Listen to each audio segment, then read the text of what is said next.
buenas noches. La Sociedad Peruana de Obstetricia y Ginecología le da la bienvenida el día de hoy a nuestra actividad científica, que es el módulo 2 del curso de actualización de ginecología, temas selectos. El día de hoy tenemos un tema bastante bueno, muy importante, que es el rol de la progesterona en la amenaza de parto pretérmino, cervix corto y aborto recurrente. Para esta reunión va a intervenir el doctor Enrique Guevara Ríos como nuestro moderador, y hay un invitado que tiene experiencia en manejo de la progesterona, que es el doctor Adolfo Requemer, que le va a presentar el doctor Enrique Guevara Ríos. El doctor Enrique Guevara Ríos es especialista en gineco-obstetricia en la Universidad Mayor de San Marcos. Es actual secretario general de la Sociedad Peruana de Obstetricia y Ginecología, es coordinador general del Comité de Derechos Sexuales y Derechos Reproductivos de la SOP, es jefe del Departamento de Cuidados Críticos del Instituto Nacional Materno Perinatal, es docente en la Facultad de Medicina de la Universidad Nacional Mayor de San Marcos y es fellow de la American College of Obstetrics and Gynecology. El doctor Enrique Guevara, por favor. Muchas gracias por la presentación, doctor Iter Sandoval, y un agradecimiento muy especial a la Sociedad Peruana de Obstetricia y Ginecología el haberme permitido estar en esta actividad científica del módulo 2 del curso de actualización en ginecología, temas selectos, para estar en calidad de moderador. Tengan todas y todos ustedes muy buenas noches. El día de hoy, como lo ha señalado muy bien el doctor Iter Sandoval, vamos a desarrollar un tema muy importante, como es el rol de la progesterona en la amenaza de parto pretérmino, cervix corto y aborto recurrente. Ustedes deben saber de que la progesterona es una hormona fundamental para el desarrollo del embarazo desde sus inicios, porque inclusive antes de que se produzca el embarazo juega un rol fundamental en el engrosamiento del endometrio, para luego dejar al cuerpo lúteo que sigue el desarrollo en las primeras semanas del embarazo, y posteriormente ya la placenta ocupa el rol de producir la progesterona y tiene mucho que ver en todo lo que es la fisiología del embarazo. Justamente por eso se va a tocar este tema que nos parece fundamental, sobre todo que tiene mucha relación probablemente con prevenir el aborto o la prevención del parto pretérmino, que recuerden tiene un porcentaje muy alto en nuestra población y que justamente es causante de la alta mortalidad perinatal, no solamente en nuestro país, sino en muchos países del mundo e inclusive en los países desarrollados. Para desarrollar este tema tan importante y tan interesante, permítanme presentar a nuestro ponente. El día de hoy nos acompaña el doctor Adolfo Requemer Prieto. El doctor Adolfo Requemer Prieto es doctor en medicina y profesor principal de la Facultad de Medicina de la Universidad Peruana Cayetano Heredia. Él es ex jefe del Servicio de Reproducción Humana del Hospital Nacional Arzobispo Loaiza. Él además es maestro latinoamericano de la obstetricia y ginecología, fellow de la American College of Obstetricians and Gynecologists, past presidente de la Sociedad Peruana de Obstetricia y Ginecología y de la Sociedad Peruana de Fertilidad. Además, él es académico de número de la Academia Peruana de Cirugía. Bienvenido, doctor Adolfo Requemer. Lo dejamos en uso de la palabra para que desarrolle el tema del rol de la progesterona en la amenaza de parto pretérmino, cervix corto y aborto recurrente. Adelante, doctor Requemer. Muchas gracias, doctor Enrique Guevara, por la presentación y mi agradecimiento también al Consejo Directivo, al Comité Científico de la Sociedad Peruana de Obstetricia y Ginecología por permitirme participar en este curso de actualización y particularmente con este tema tan interesante. Bien, vamos a hablar del tema de progesterona en relación al parto prematuro y el aborto. Vamos a tratar de sacar algunas conclusiones. Vamos a ver en el transcurso de la charla de que hay trabajos contradictorios en muchos de estos temas, pero vamos a tratar de sacar algunas conclusiones interesantes. Es una charla patrocinada por Tecnofarma. Vamos a hablar de lo que dice la evidencia científica actual. En el transcurso de estos minutos trataremos de resumir un poco los mecanismos de acción de la progesterona en la prevención del parto pretérmino. ¿En qué casos estaría indicado la progesterona? Vamos a hablar acerca de pacientes con historia previa de parto pretérmino, pacientes con cervix corto, aquellos casos de gestantes con embarazo múltiple, amenaza de parto pretérmino, rotura prematura de membranas, qué utilidad tienen esos casos en particular, y el uso de progesterona en gestantes con antecedente de aborto recurrente y amenaza de aborto, ¿no? Como nosotros recordamos, la progesterona es un esteroide que tiene 21 carbonos y que se origina a partir del colesterol, ¿no? Y la progesterona es una de las primeras hormonas que se forman a partir del colesterol, y luego a partir de la progesterona se forman los andrógenos, androstenediona y testosterona, y los estrógenos, ¿no? Estrona y estradiol. Por ese motivo se considera que la progesterona es la madre de todas las hormonas, y este concepto de madre pues se extrapola también a la importancia que tiene la progesterona en el mantenimiento del embarazo, como ha sido comentado, ¿no? Por el doctor Guevara. Hay una serie de indicaciones de la progesterona y de las progestinas. Se usa mucho en anticoncepción, en terapia hormonal de reemplazo, en tratamiento de amenorrea secundaria, hemorragia uterina disfuncional, endometriosis, síndrome premenstrual, y en el mantenimiento del embarazo. Vamos a enfocarnos en este último tema, y justamente en el mantenimiento del embarazo hay varias indicaciones. Una de ellas es en caso de amenaza de aborto, por ejemplo, o deficiencia de fase lútea, fertilización asistida y prevención de parto prematuro. Vamos a enfocarnos en la primera parte en lo que es prevención de parto prematuro, ¿no? Ya desde los trabajos pioneros de Arpad-Szabo en la década de los años 50, se demostró que retirando las gónadas de un roedor o conejo en la primera semana del embarazo se producían abortos, y se considera desde entonces que el cuerpo lúteo pues es vital para el mantenimiento del embarazo, ¿no? De hecho, se ha visto también en algunas especies animales que cuando bajan los niveles de progesterona es cuando se inicia el trabajo de parto, ¿no? Entonces, en el caso de los seres humanos, no se ha visto que haya niveles en los valores séricos de progesterona antes del trabajo de parto, pero como vamos a ver después, la acción de la progesterona sí está reducida, ¿no? Vamos a ver de que la progesterona tiene una acción, digamos, relajante de la musculatura uterina, y que cuando empieza a bajar la acción de la progesterona, empiezan a haber efectos de ciertos agentes uterotónicos como las prostaglandinas, la oxitocina, y el mismo efecto del estiramiento del útero. La progesterona tiene un rol importante en el mantenimiento del embarazo porque reduce la producción de ciertas citoquinas proinflamatorias, y por lo tanto, cuando ya el embarazo llega a término, ocurre una caída de la progesterona funcional. El efecto de progesterona disminuye, y esto ocasiona que se liberen ciertas citoquinas proinflamatorias, fundamentalmente la interleuquina 1 beta, el factor de necrosis tumoral alfa y la interleuquina 6.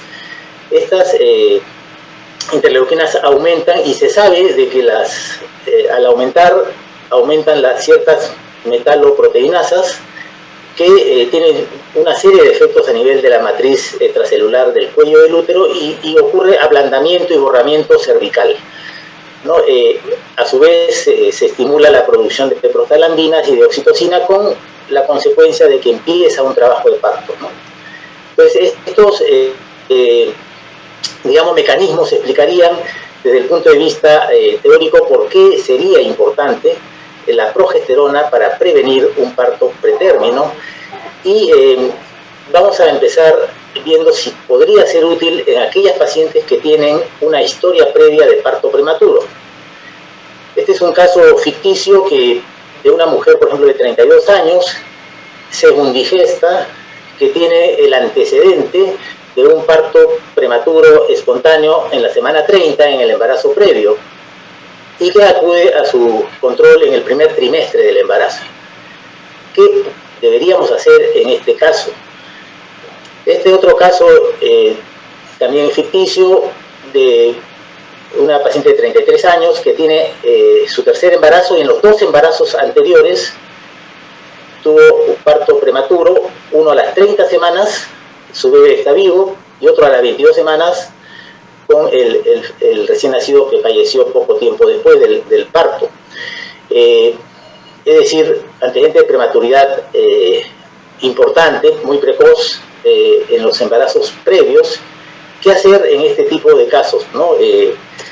Ya se conoce que el antecedente obstétrico de un parto pretérmino espontáneo se considera uno de los factores predictivos más potentes para predecir un futuro parto pretérmino en un embarazo posterior.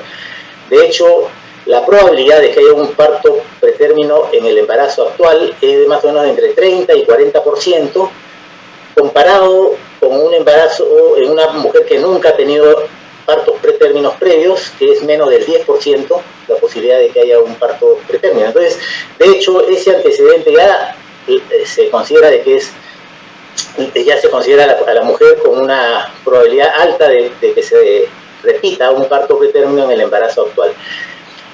Uno de los primeros trabajos que aparecieron con el uso de progesterona fue este de Da Fonseca en el año 2003, hace ya casi 20 años, en donde se incluyeron en el estudio aquellas pacientes que tenían antecedentes de partos pretérminos, y a un grupo se le dio progesterona 100 miligramos por vía vaginal todos los días, y a otro grupo se le dio placebo, y se vio de que aquellas que recibieron progesterona redujeron en casi un 50% la probabilidad de parto pretérmino, y si se consideraban los partos menores de 34 semanas, pues esta reducción era mucho mayor, ¿no? Entonces, la conclusión fue de que la progesterona vaginal profiláctica reduce la tasa de partos prematuros en mujeres con alto riesgo de prematuridad.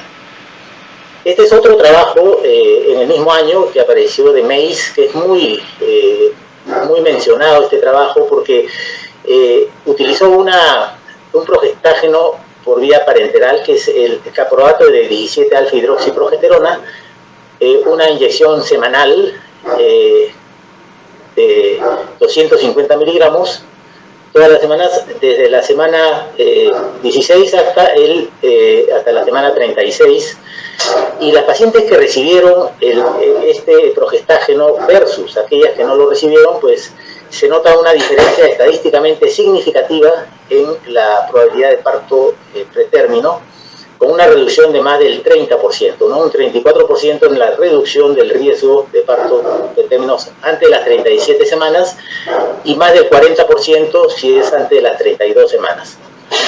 Entonces, a pesar de que tuvo resultados positivos, sin embargo la FDA pues no autorizaba el uso de este inyectable semanal, y recién en el 2011 la FDA lo aprobó, pero otra vez ha sido retirado desde el año 2020. Posteriormente empezaron a aparecer algunos metaanálisis sobre el uso de progesterona en parto pretérmino, y también en los metaanálisis como este de Dot en el año 2013 se encuentra de que la progesterona se asocia a una reducción en la probabilidad de parto pretérmino ante las 34 y 37 semanas. Incluso se reduce también la probabilidad de mortalidad perinatal, ¿no? Y lo importante de esta revisión sistemática es que no encuentra diferencias en la eficacia, sea progesterona vaginal o sea progesterona inyectable, ¿no? Acá hay otro metaanálisis donde también se reduce la probabilidad de parto pretérmino, y este es un trabajo reciente de hace un par de años, que es muy interesante porque son un número significativo de pacientes, ¿no? Más de 1000 pacientes recibieron la 17-hidroxiprogesterona semanal y casi más de 5000 recibieron placebo, y es un estudio pues aleatorizado, doble ciego. No encontró diferencias en la tasa de parto pretérmino en el grupo que recibió el progestágeno y en el grupo de placebo. Entonces, digamos que pone en entredicho el trabajo original de Meis de hace casi 20 años. Sin embargo, este trabajo mereció una publicación de la Sociedad de Medicina Materno-Fetal el mismo año, a raíz de este trabajo, porque ellos recomendaban el uso del inyectable para prevenir el parto pretérmino, y critica mucho el trabajo y sobre todo el universo de pacientes. Menciona de que es muy diferente al universo de pacientes del trabajo original de Meis, en el sentido de que las pacientes que fueron incluidas en este estudio, el estudio anterior, en este de Prolong, no tienen mayor riesgo, es un riesgo muy bajo comparativamente con las pacientes del trabajo de Meis. Entonces, ellos concluyen de que es razonable seguir utilizando la 17-hidroxiprogesterona en gestantes con antecedentes de parto pretérmino, 250 miligramos intramuscular cada semana, desde la semana 16 a 20 hasta la semana 36 del embarazo, ¿no? ¿Y qué es lo que dice la sociedad americana, ¿no? El ACOG, en su boletín del año pasado, menciona que aquellas pacientes con antecedentes de parto pretérmino se podría utilizar cualquiera de las dos alternativas, ¿no? O 17-hidroxiprogesterona semanal o progesterona vaginal 200 miligramos por día. De hecho, en nuestro medio pues es más fácil conseguir la progesterona vaginal. Ya el inyectable es muy difícil de conseguirlo en estos momentos, ¿no? Ahora vamos a enfocarnos un poco acerca de pacientes con cervix corto, ¿no? Este es otro caso también ficticio, una paciente de 25 años, prinigesta, que acude a su control prenatal, y en la ecografía de las 20 semanas se le encuentra un cervix de 15 milímetros. No tiene mayores síntomas, no tiene antecedentes. ¿Qué deberíamos hacer en este caso, ¿no? Ya se conoce que aquellos cuellos cortos aumenta el riesgo de que la gestante presente un parto prematuro. De hecho, una longitud menor de 25 aumenta 6 veces el riesgo de parto pretérmino, y una longitud menor de 15 aumenta 14 veces el riesgo de parto pretérmino. Se piensa que un cuello corto pues, puede representar un descenso inoportuno de la acción de progesterona que pudiera responder al tratamiento, y esa es un poco la justificación para utilizar progesterona en este tipo de pacientes, ¿no? Este es un trabajo publicado en el New England Journal of Medicine en el año 2007,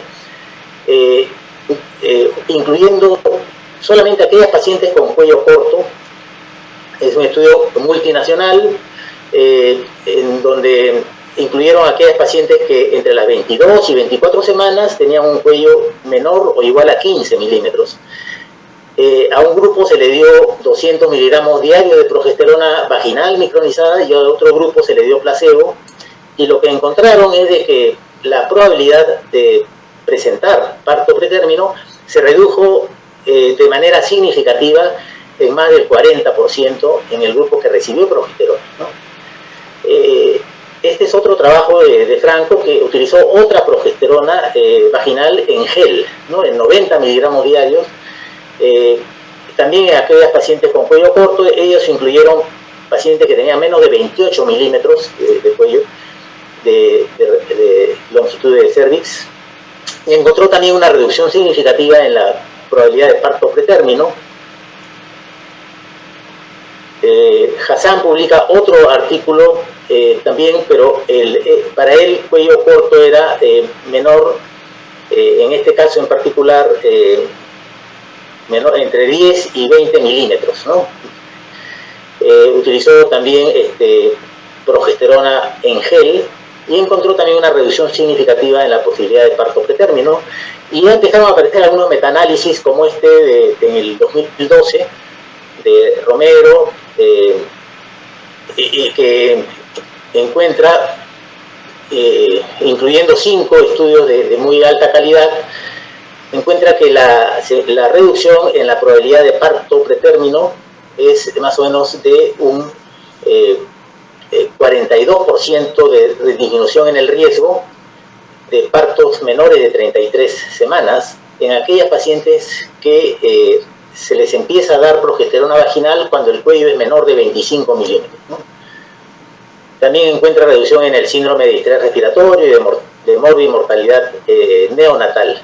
Y se concluye de que la administración de progesterona vaginal a mujeres asintomáticas con cuello corto ecográfico reduce el riesgo de parto prematuro y de morbimortalidad neonatal.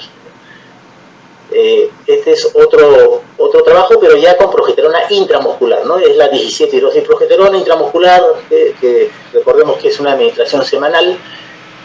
En este trabajo de Grobman incluyeron pacientes con cervix menor de 30 milímetros y no encontró diferencia en la probabilidad de parto pretérmino en el grupo que recibió y en el grupo que recibió la hormona y en el grupo que recibió placebo.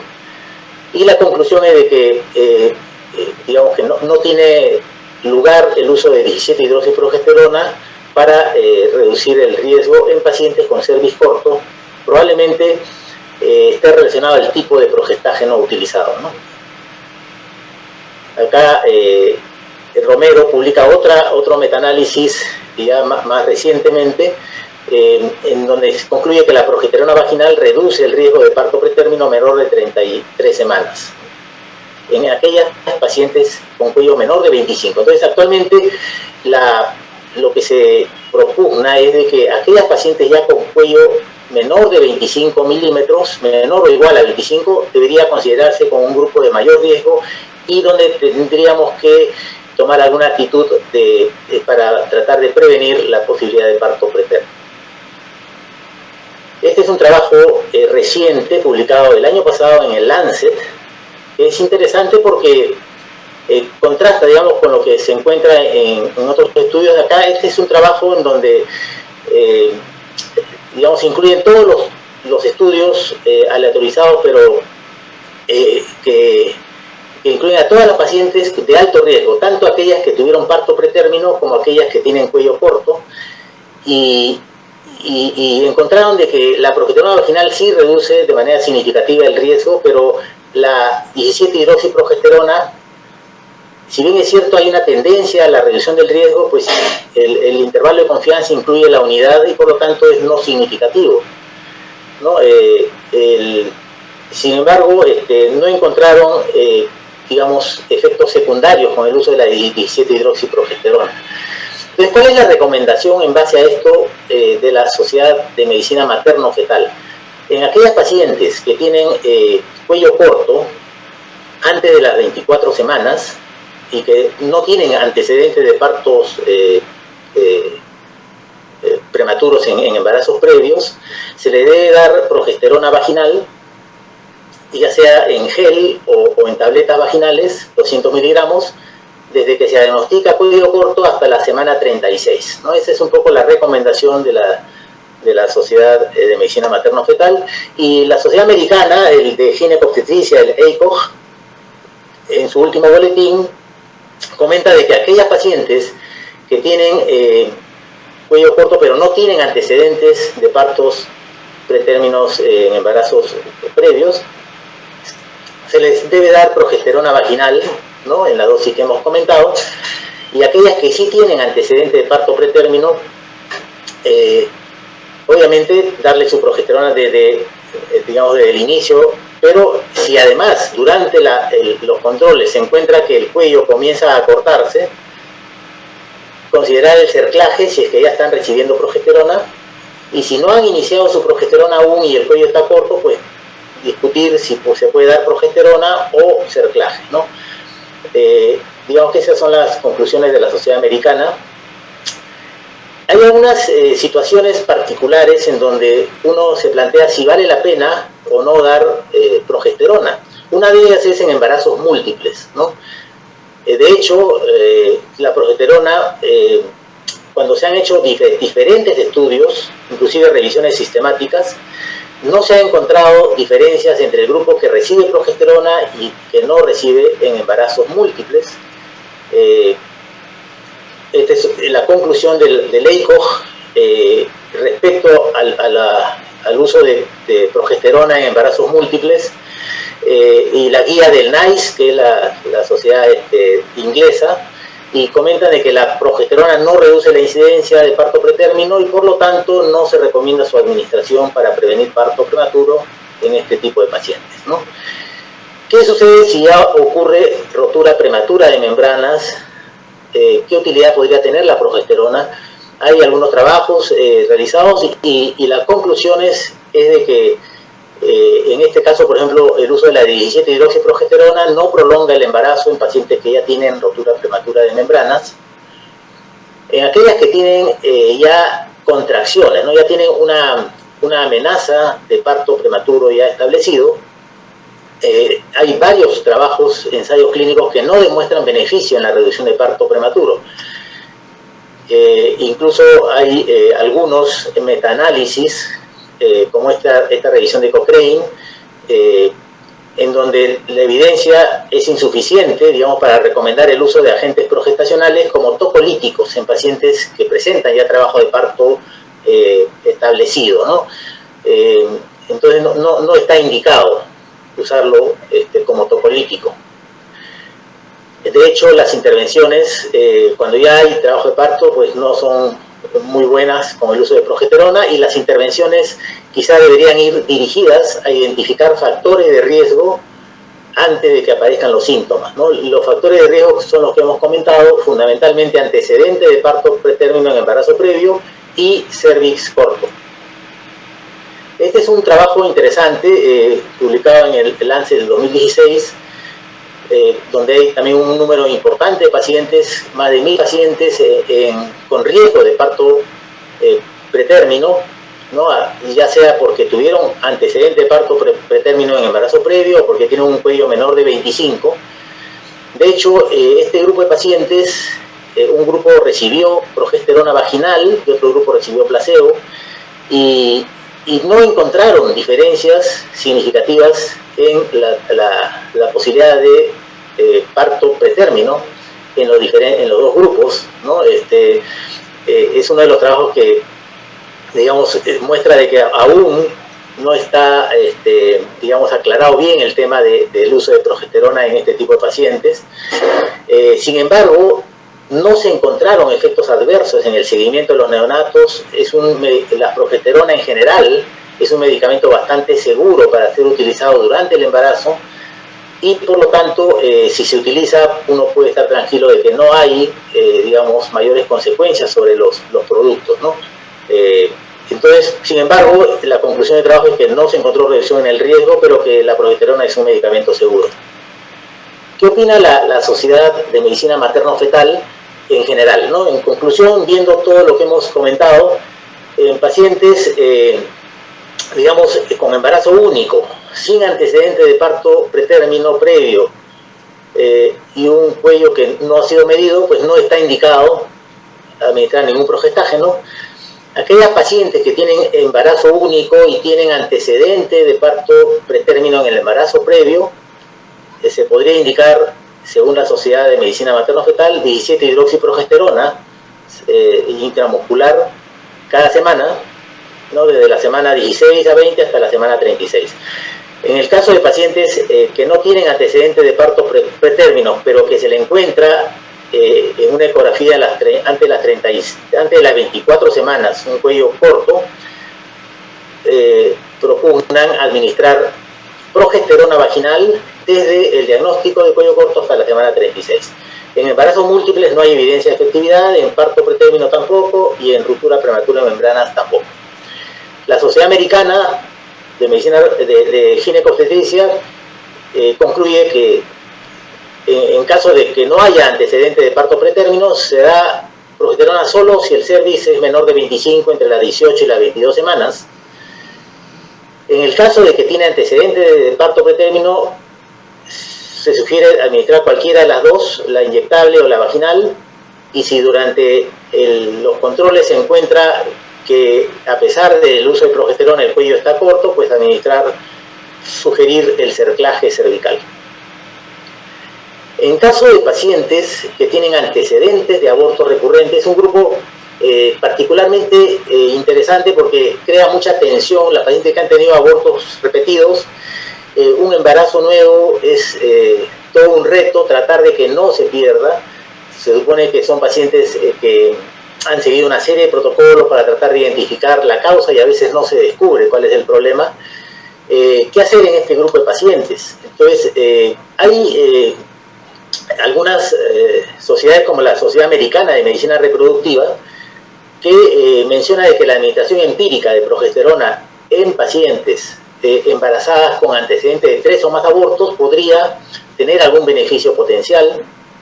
Sin embargo, la ESHRE en sus guías menciona de que se requieren mayores estudios para evaluar la efectividad de la progesterona en mujeres con antecedentes de aborto recurrente, ¿no?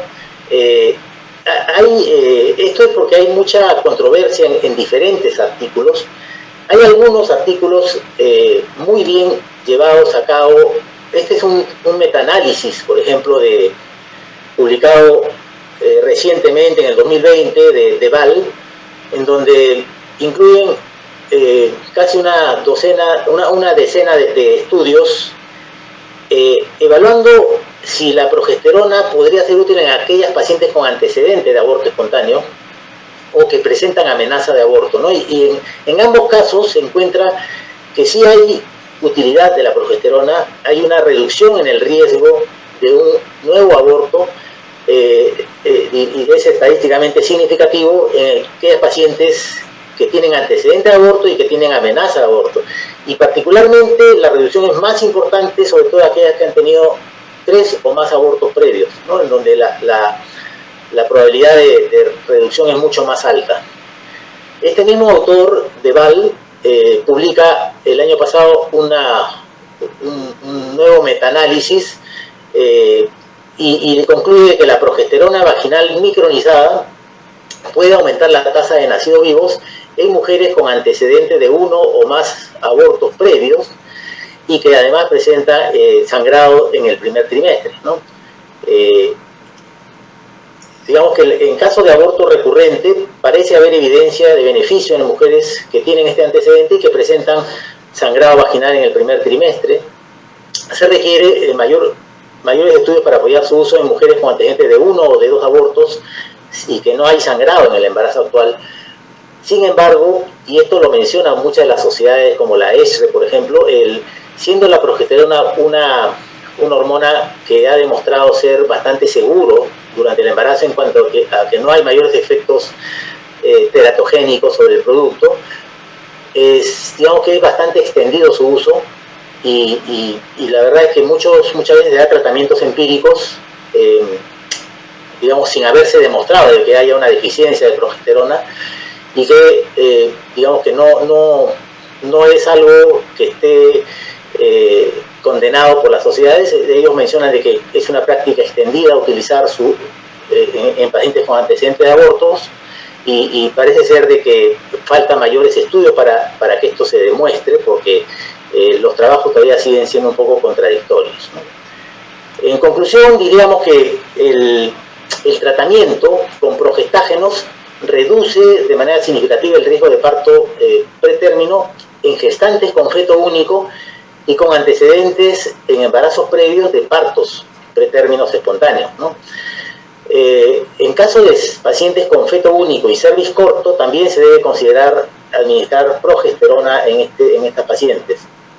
No hay datos concluyentes que apoyen el uso de progesterona en gestantes con embarazos múltiples, con rotura prematura de membranas, pretérmino o con trabajo de parto ya establecido. El uso en estos grupos debería estar restringido a ensayos clínicos. La evidencia es limitada respecto a diferencias entre formulaciones de progestágenos, ¿no? al parecer, la conclusión actualmente es de que no hay evidencia de que una presentación sea mejor que otra. Las tabletas vaginales y el gel vaginal se utilizan mucho para cervix corto. Los inyectables, digamos, se usan más para aquellas pacientes con antecedentes de partos pretérminos en embarazos previos, y también la progesterona en ese grupo de pacientes, ¿no? Sería beneficioso administrar progesterona en gestantes con amenaza de aborto y aquellas con antecedentes de aborto. Digamos que en este momento son grupos, como habíamos comentado, donde hay mucha tensión, mucho estrés desde el inicio del embarazo, y es una práctica extendida utilizar progesterona en este tipo de pacientes, sobre todo desde la fase lútea, desde que se inicia el diagnóstico de embarazo, ¿no?, en este tipo de pacientes. Bien, muchas gracias. Con esto he querido hacer una visión un poco panorámica y rápida sobre este tema. Seguramente que hay algunas preguntas, pues estamos a su disposición. Muchas gracias, doctor Adolfo Rechemert, por su brillante y excelente presentación sobre el uso de la progesterona. Les agradecemos mucho por su presentación, que está muy clara y muy interesante. Hay algunas preguntas de parte de nuestros participantes, y mientras van llegando otras preguntas, yo quería aprovechar para, ya que usted habló sobre el aborto, ¿usted considera que estaría bien que de repente, justamente por esa tensión, estrés que tienen las mujeres, cuando recién tienen su primer embarazo, y sobre todo aquellas que son mayores, ¿no?, piensan que pueden tener una pérdida espontánea del embarazo? ¿Se podría administrar? ¿Hay algún dato que nos diga que se podría administrar profilácticamente en estos casos para prevenir un aborto precoz o temprano? Bien, con respecto a ese tema, sí, eso sí ha sido mencionado por las principales sociedades, la ESHRE, la ASRM, y la conclusión es definitiva. O sea, no está indicado administrar progesterona así profiláctica cuando es un primer embarazo, no hay antecedentes de abortos previos, no existe algún factor de riesgo. Generalmente en estos casos quizás se justifica administrarlo cuando hay alguna amenaza de aborto, por ejemplo, pero en embarazos que son asintomáticos y son primera vez que se embarazan y no hay antecedentes previos, yo diría de que no, es un grupo que particularmente no estaría indicado la administración de progesterona. Muchas gracias, doctor Rechemert. Y más o menos por el mismo camino, nosotros vemos que cada día las mujeres retrasan mucho su fertilidad, su embarazo, de tal manera de que muchos hacen ahora fertilización in vitro. En esos casos de fertilización in vitro, ¿cuál sería su opinión, su comentario sobre si sería conveniente o no usar progesterona? ¿En qué momento o qué dosis podría haber? Sí, bueno, ese es un tema también interesante, porque desde los primeros años que se empezó a realizar la fertilización in vitro, y sobre todo en la década de los años 80, empezaron a aparecer varias publicaciones sobre la necesidad de dar progesterona. Sobre todo la inquietud era de que hay, desde el punto de vista teórico, fundamentos, digamos, para pensar en que hay una deficiencia de progesterona en este grupo de pacientes, sobre todo porque el hacer una hiperestimulación ovárica y donde vamos a tener esteroides en niveles muy altos en la primera fase del ciclo, va a originar que los niveles de LH se disminuyan, y por lo tanto el cuerpo lúteo va a tener en la segunda fase poca estimulación y poca producción de progesterona. Esa es una de las razones. La otra es que al momento de hacer la punción y aspirar los óvulos, se disminuye la cantidad de células de la granulosa, porque se lava el folículo, se reduce. Entonces esa reducción en la carga de células también puede originar que la producción de progesterona en la segunda fase disminuya. Y además, casi todas las pacientes ahora para in vitro utilizan análogos de la GnRH para prevenir el pico prematuro del LH. Y el uso de análogos se ha demostrado de que disminuye la producción de progesterona también en la segunda fase. Y si se ha usado, sobre todo, se ha gatillado, por ejemplo, con agonista de GnRH, de hecho puede haber una luteólisis prematura también. Entonces, ya ahora el consenso es de que todas las pacientes que se someten a estimulación para fertilización in vitro deben recibir progesterona en los días posteriores a la aspiración folicular, ¿no? Y ya es algo establecido, dentro de los protocolos está administrar progesterona en dosis de 600 miligramos al día de progesterona micronizada o 90 miligramos al día de progesterona en gel, ¿no? Vaginal. O sea, eso es algo que está establecido, ¿no? Por lo menos hasta que se diagnostique embarazo. Muchas gracias, doctor Requemer, por su excelente respuesta. Acá preguntan también, dice, ¿hasta qué edad gestacional se puede utilizar la progesterona en pacientes que se realizaron cerclaje? Sí, generalmente en pacientes que se realizan cerclaje, habitualmente se acompaña el uso de progesterona y nosotros siempre administramos hasta la semana 36. La progesterona, como se está indicado en la mayor parte de los trabajos científicos, se utiliza hasta las 36 semanas, luego ya se suspende, pero al momento, en el caso del cerclaje, habitualmente al momento que ya llega a término, se corta el hilo del cerclaje, o para que tenga un parto espontáneo, o si es cesárea, se saca en el momento de la cesárea también el punto del cerclaje para permitir pues que haya un drenaje adecuado en el puerperio, ¿no? Excelente, doctor. Y sí, justamente creo que eso responde también a otra pregunta que había sobre si la progesterona de 200 miligramos como profilaxis necesariamente se debe administrar hasta la semana 36. Sí, algunos autores hablan de 34 semanas, otros hasta las 36. Yo diría que entre las 34 y las 36 es lo que está publicado. Generalmente yo diría de que si lo administramos hasta las 34 semanas ya podemos suspender en un grupo importante, pero hay otros que siguen utilizándolo hasta las 36, ¿no? Yo diría que el rango va de 34 a 36. Sí, yo creo que eso tiene que ver también con el hospital y su unidad de cuidados intensivos neonatal que tenga para que pueda manejar. En hospitales como el Instituto Nacional Materno Perinatal ya es muy buen pronóstico cuando ya tienen más de 34 semanas, ¿no? Pero en otros hospitales de repente no es, entonces deberían seguir hasta las 36 semanas.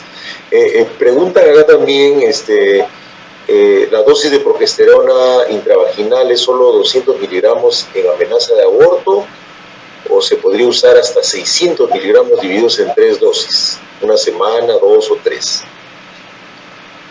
Sí, en caso de amenaza de aborto, digamos, está hablando del primer trimestre, generalmente sí se utiliza dosis mayores de 200. Habitualmente se utiliza una dosis de 600 miligramos como digamos, dosis habitual por vía vaginal. Y generalmente se suele administrar hasta que pase las primeras 10 semanas, por lo menos, del embarazo, en donde ya, digamos, la placenta ya está totalmente, digamos, formada y donde ya hay una producción placentaria adecuada, ¿no? Que es la semana 10 habitualmente, ¿no? Actualmente también hay varios estudios que han demostrado que la dihidrogesterona vía oral también es una buena alternativa para este tipo de pacientes, en dosis de 10 miligramos también cada 8 horas, ¿no? Excelente. Y varias participantes preguntan el uso de la progesterona por vía oral. ¿Cuál sería su comentario, doctor Requemer? por vía oral justamente es la dihidrogesterona, que es la progesterona tiene muy buena absorción por vía oral. La progesterona micronizada, digamos que fue diseñada para ser administrada por vía oral. Sin embargo, se ha visto de que su eficacia es mucho mejor si se administra por vía vaginal, donde tiene mayores niveles, mayores concentraciones a nivel pélvico. Y además, por vía oral, la progesterona micronizada, eso lo hemos visto en muchos pacientes, los efectos secundarios son mayores, sobre todo somnolencia, tendencia al sueño, que son efectos de la progesterona por vía oral. Estos efectos son mucho menores y yo diría que casi inexistentes con la dihidrogesterona. Entonces, básicamente por eso es que pero la progesterona micronizada también se puede administrar por vía oral, sobre todo a veces combinado, vía vaginal y vía oral, ¿no? Muchas gracias, doctor. También preguntan si existe suficiente experiencia o evidencia para optar por el uso de dihidrogesterona en soporte de fase lútea en tratamientos de reproducción asistida. Sí, en tratamiento de reproducción asistida hay varios trabajos donde se ha utilizado la dihidrogesterona con buenos resultados, ¿no? Y de hecho, sí lo estamos ya empezando a utilizar también, y la verdad es que van bien. La dosis recomendada es justamente 10 miligramos 3 veces al día. Igual, en caso de fertilización asistida, lo que está, digamos, reglamentado es hasta el diagnóstico de embarazo, y luego ya es condicional a ver de acuerdo a la evolución, pero por lo menos hasta que se diagnostique embarazo, ¿no? Excelente. Bueno, ya vamos terminando con las preguntas. Han habido muchas preguntas, doctor, porque el tema realmente es muy interesante, y preguntan también si hay que tomar un punto de corte. Debemos tomar un punto de corte de cervicometría para iniciar tratamiento con progesterona en pacientes con cervix corto. Sí, en general la tendencia ahora es hablar de 25 milímetros, ¿no? Como punto de corte para empezar tratamiento, ¿no? Hay algunos trabajos con cervix de 20 milímetros, otros con 15, pero la verdad es que con 25 ya como hemos visto, aumenta 6 veces el riesgo de parto preterno. Entonces yo creo que sí se justifica considerarlo ya como un punto de corte para empezar tratamiento. Y un concepto importante también es que si uno no puede hacerle una ecografía transvaginal a una gestante porque no tiene transductor, durante la ecografía obstétrica se podría intentar medir el cuello del útero también, ¿no? Y ahí el punto de corte es 35, ¿no? Con 35 milímetros midiendo por vía abdominal, ya digamos que nos consideramos de que esa paciente podría estar en riesgo, y inmediatamente hay que derivarla para que se le haga una ecografía transvaginal y medirlo y corroborar si es un cuello corto, ¿no? Entonces, digamos que en los centros donde no haya la posibilidad de poder medir por vía transvaginal, podríamos entrenar a los médicos que hacen ecografías obstétricas para que midan el cuello, sobre todo entre la semana 16 y la semana 22, ¿no? En esas semanas es cuando uno podría diagnosticar a este grupo de riesgo, y por vía abdominal es una alternativa, pero obviamente requiere entrenamiento, ¿no? Y eso es algo que de repente te podría insistir para que se pueda ir haciendo, porque somos conscientes de que no es tan frecuente disponer de un ecógrafo transvaginal en los controles obstétricos ecográficos habituales, ¿no? Bien, doctor, nosotros le agradecemos mucho no solamente por su ponencia, sino por todas las respuestas que ha dado a todos los participantes. Y bueno, yo quería terminar solamente para que usted nos haga un comentario justamente sobre este último tema, ¿no? O sea, ¿qué tanto hemos estandarizado acá a nivel del sistema de salud la prevención del parto de pretérmino, ¿no? Porque creo que ya están establecidas muy bien las medidas que se debemos tomar, sobre todo cuando hay antecedentes de parto pretérmino. Eso se puede hacer siempre en una historia clínica. ¿Qué comentario le parece esto, doctor, para terminar? Sí, yo creo que la labor, por ejemplo, de la sociedad de ginecobstetricia y de las sociedades es, digamos, tratar de insistir mucho en la parte preventiva, ¿no?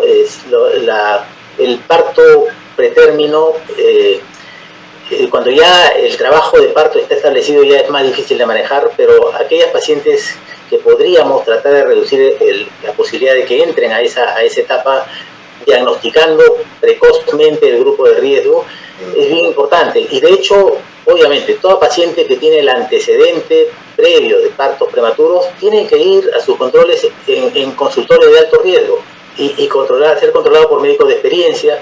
Y ese grupo, según lo que esté establecido, deberían de todas maneras ir a ecografía transvaginal entre las 16 y las 22 semanas. De todas maneras, aquellas pacientes que tienen ese factor de riesgo. El gran problema es qué hacer en el grupo de pacientes que no tienen el antecedente, ¿no?, de parto pretérmino. De hecho, si uno tiene en su consultorio un ecógrafo, yo sí recomiendo hacerle a todas una ecografía entre las 18 y 22 por lo menos, ecografía transvaginal para medir el cuello y tratar de definir si está presentando este factor de riesgo adicional, que es el cuello corto.